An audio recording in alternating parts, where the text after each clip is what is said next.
আলহামদুলিল্লাহ আমরা আমাদের গুড়ের কারখানায় রান্নাবান্নার কাজ করছি এবং এখানে রান্না হচ্ছে, এখানে খাওয়া দাওয়া হয়। আমাদের রাত্রের রান্না আজকে চলছে আমাদের গুড়ের কারখানাতে। আমরা নিয়মিত রান্না বান্না সব কিছু এখানে হয়, যেহেতু এখানে আমাদের শ্রমিক প্রায় 6-7 জন থাকে। তো আজকে আমাদের বিশাল আয়োজনে রান্নাবান্না হচ্ছে। আমরা আজকে রাত্রে খাবো এখানেই ইনশাল্লাহ।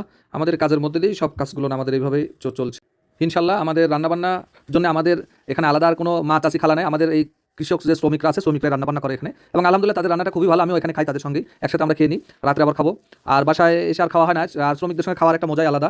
আলহামদুলিল্লাহ আমরা আলহামদুলিল্লাহ। আপনারা কেমন আছেন? আজকে আপনাদেরকে লক্ষ্য করে দেখুন, আমাদের সেই খেজুরের যে গুড় তৈরির যে প্রক্রিয়া, সেটা আপনাদেরকে দেখাবো। আমরা কি কি প্রক্রিয়াতে খেজুরের গুড় তৈরি করি লক্ষ্য করে দেখুন। আমাদের এখানে 5টি আমাদের গাইছে আছে, যাদেরকে বলে মানে শ্রমিক, যারা গুড় বানানো এক্সপার্ট, এদেরকে রাখা আছে। এই 5 জনের মধ্যে একজনের ছবিটি আপনাদেরকে দেখাচ্ছি।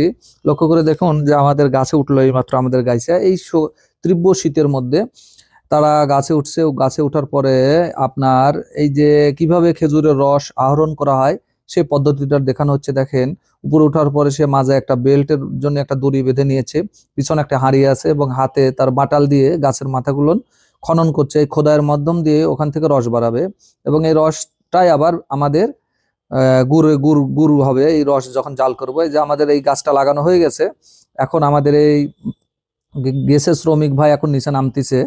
নামার পরে এই যে পিছনে দেখেন যে দিনের বেলার যে রসটা লাগানো ছিল, সেই রসটা নিয়ে হাঁড়ি নিয়ে আসলো এবং বিকেল বেলা লাগানো হয়েছে। তো এবং কালকে সকালে আবার নামানোর জন্য সেটা রাত্রের রসটা ওখানে হাঁড়ি লাগানো আছে। এটাকে ঝোড়া রস বলা হয় দিনের বেলা যেটা পড়ায়। এই যে এখানে আমাদের একটি ড্রাম আছে, যার কিনে ঢেলে নিলাম। এই যে আমাদের গুড় তৈরি হয়ে গেছে, যেটা পরবর্তী স্টেপ। দেখেন এই যে আমাদের গুড় বানানো, গুড় হয়েছে, গুড়ের খুঁড়ি এগুলো। তারপরে আমরা যারা এই যে এটা হলো বালতি, এখানে আমরা গুড়গুলো কড়াই করি। তারপরে মিক্সিং করা হয় গুড়গুলো ওখানেই থান করার জন্য। যে আবার এই যে আপনারা প্যাকেটজাত দেখতেছেন, এগুলো অনলাইনে আমার বিভিন্ন জায়গায় চলে যাচ্ছে। আর এই যে এটা আমাদের ভ্যান, এই ভ্যানের প্রক্রিয়ায় যে গেছে ভাইরা এখানে এখন প্রস্তুতি নিচ্ছে যে কিভাবে যে গাছে আবার এগুলান বাঁধা হয়। দেখেন তার মাজায় বেল্ট বাঁধা হয়েছে, যে এগুলান রশি, তারপরে বাটাল আছে এর ভিতরে। এই যে ধারালো বাটাল, এগুলো এক একজনের কাছে 5টা করে বাটাল থাকে। একটা করে দুপুরে গাছে উঠে, তারপর একেবারে সন্ধ্যা লেগে যায় তাদের নামতে নামতে।